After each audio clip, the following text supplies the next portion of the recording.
का कोई पियावा के बिना चालू वे इंजन चापता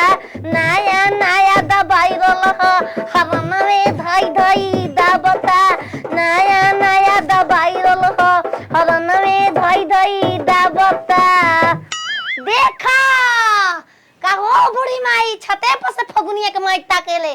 देख रे छिनारी देख ले केते केते फकौरी बनावतई अपन पप्पा खातिर जमदाता आवत ना नहीं तो कि रेल गरिया चलावेला बनमुआ देखेला नहीं लाल जंदी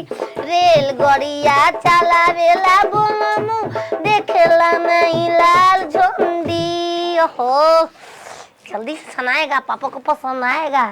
अकेले अकेले बैठ के खाएंगे कोनो को हिस्सा ना दे कोनो को हिस्सा ना दे नाचली खुशी में बपसिया तो ऐसे तो देख ला लहंगा साड़ी पहले तो के झमन ममन वाला साड़ी इतना वही रे देख ले फर तो बाकी तो ना ये सब वही लहंगा साड़ी तो उनके छिनरिया अरे ये गोटेदार लहंगा निकलू जब झाड़ के ये गोटेदार लहंगा निकलू जब झाड़ के चुरिया चल जाए मेरी मतवाली चाल पे चुरिया चल जाए मेरी मतवाली चाल घाघरा ओहो लाल घाघरा अरे कैले बा कमाल हमर लाल घाघरा कैले बा कमाल हमर लाल घाघरा हाय कितनी मस्त है जी बन गया अरे छिनरी का बनाओ तड़ी रे हत हत सुखा हो गया पकौड़ी पकौड़ी बनाओ तो कि काट के छोटे छोटे हिस्सा लगाती हो पापा तो हमारा बाइल पर फोन है रे बाइल पर अरे पापा आओ तो इनका सुगर रानी मसाला डाल के सुगर बनाई तू खड़े गोभी छले बाप खाई हां ऊ ठीक और बाप खाई हां जिंदगी भर अकेला मनाते रह गल को अकेला खा ली अकेला रह जाई हराम जादी दरन ये कर दी दौरान अकेले पापा खाई ना मेरे कौची अकेला खाई हां एगो हम एगो पापा बतावा इतना महंगा गोभी 150 रुपया किलो बारे हराम आज देखा निशान मैदा के बने नहीं पापा रा मैदा रहेला कि बेसन रहे उहे मुंह पे घसे वाला सब मिला के तोहरा से बियाह क के ना घर के बर्बादी चालू रानी इकरा के ओकरा पापा के सलाद दे दी मछली सावन महीना चल गई मछली के मुरा पर भाई रहलन ई मुरा लेखा लागता तू का जानबी मन तू मछली के मुड़ा वाला स्वाद दे दी मुड़ा लेखा लागत तो हां अब वो से काट के करा के छोड़ तर बाप खा के जुआ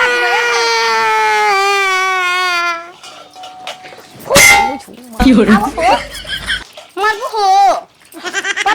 कानवा फोड़ चिनरा जूता लेके आइल बा हो मरबा हमरा के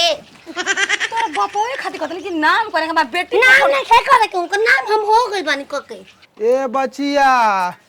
कबे क दलानी में बैठा के तना लुरगरे बनावा तड़ू की अरे समाधि जी अरे राम राम राम और सब सुनाई ठीक बानी ना हां जी हम ठीक बानी रोबा ठीक बानी ना ये महाराज हम तो बढ़िए बानी बाकी रो घूंघट काहे कर ले बानी आजी जान तन देखे घूंघट काढ़े के मन ना कहला लेकिन हम ई सोच के काढ़ी ना रोबा अपना हाथ से कहती चाहे अपना मुंह से कहती कि हटाई ना घूंघटा त हमरा और दिल के सुकून मिली जी ये समझी तनी घूंघटवा हटाई ना अरे घूंघट के आड़ से दिल भर का इकरार अधूरा रहता है जब तक ना पड़े आशिक की नजर सिंगार अधूरा रहता है जब तक ना पड़े आशिक की ये समझ काजी पगली पैदा भइल तबे से चली गेली हमार रानी बल्कि आपके पगली चल गई रही तो आपके रानी बच गई रही तो हमरो खून खानदान बच गई रही तो ये समझी एगो रौरे बानी जे हमार ख्याल रखी ना आ सुनी ना खइला बिना हमार पेट कुलकुलाता है समझी टेंशन मत ली आपकी बेटी पकौड़ी ऐसन बनाने में ना कि चब चब रउआ खाइब का हां पकौड़ी हां हमारा दिलवा का बतिया छीन लहनी है समझी ना, तनी भेजवाई बेटा। ये समझी तनी भेजवाई ना पकौड़ी एकदम रउआ टेंशन मत ली भेजवाओ तनी खा के जुड़ा जी ये रुक जा समझी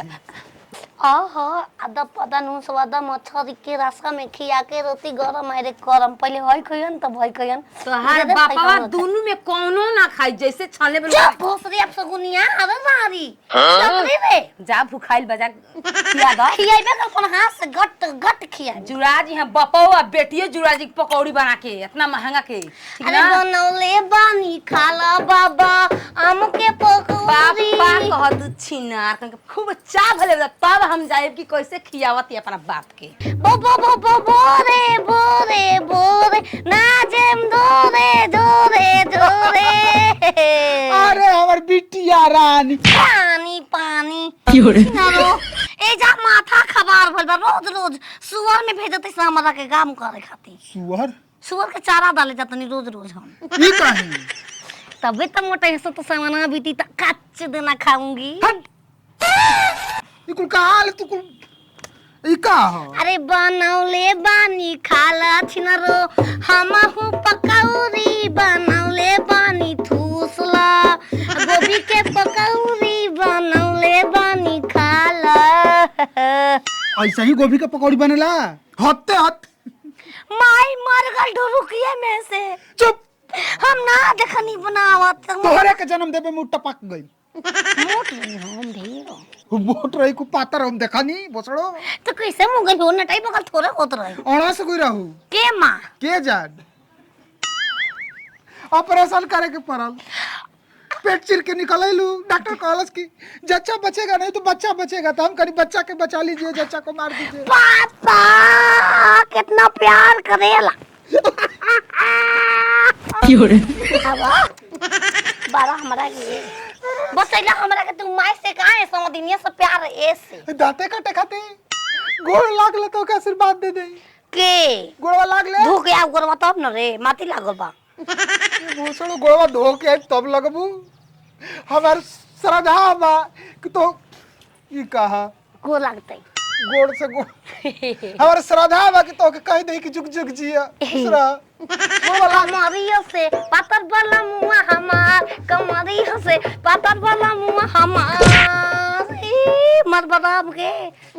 भूसड़ो आइल बानी हेतर तार कमर देखे अरे ताबीज बना दो ससुर जी पापा के 2 इंच बढ़ जाए तोरी पकड़ा में करा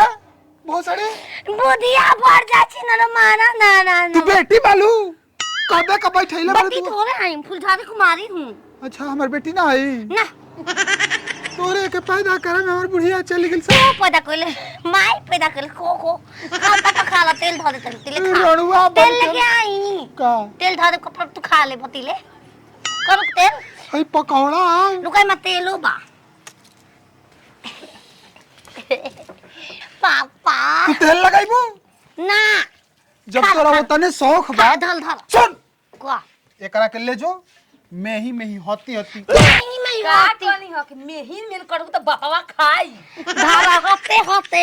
धारा गते गते बढ़ जाई होते होते धारा गते गते बढ़ जाई होते होते मिले आई बयारो भागे पोरी तो आगे छाते छाते कि धारा गते चोली गते के नीचे क्या है चोली के नीचे दूध के ढक्कन इसका के दिल है मेरा रे हरामजादी दिल है। दूध ना पापा तू जइबू पकौड़ी बना के लेबू पापा दूध तार माई तो चल गई तार की समझे वाली का सब कुछ हम ले लेती